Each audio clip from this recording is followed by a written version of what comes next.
আসসালামু আলাইকুম। আজকে আমি বানাবো মজাদার কাঁঠালের বিচি ভর্তা। এই জন্য প্যানে প্রথমে কাঁঠালের বিচি দিয়ে হালকা করে ভেজে নিব। তারপর কাঁঠালের বিচি উঠিয়ে এখানে প্যানে সরষের তেলের সাথে শুকনো মরিচ ভেজে নেব। ভেজে উঠিয়ে এখানে আমি এরপর প্যানে রসুন দিয়েছি।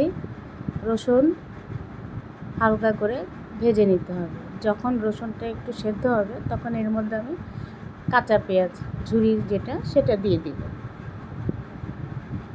দিয়ে পেঁয়াজ আর রসুন একসাথে ভাজতে থাকবো। আমার মনে হয়েছে এখানে একটু পেঁয়াজ কম, তাই একটু দিয়ে দিয়েছি আরও। আর দিলাম ধনে পাতাতে ভেজে উঠিয়ে নেব। তারপর খোসা ছাড়িয়ে নেব কাঁঠালের বিচি। এরপর পাটায় শুকনো মরিচ দিয়ে এখানে লবণ অ্যাড করে কাঁঠালের বিচির সাথে ভেজে নেব। তারপর লবণ যদি কম হয় একটু লবণ দিয়ে নেব। আর এখানে কাঁচা পেঁয়াজ একটু দেব, আর একটু সরষের তেল। কাঁচা পেঁয়াজ দেওয়ার কারণ হলো ভর্তাটা খাওয়ার সময় একটু দাঁতে বাঁধলে সেটা ভালো লাগে। আর এভাবে তৈরি হয়ে গেল মজাদার কাঁঠালের বিচি ভর্তা।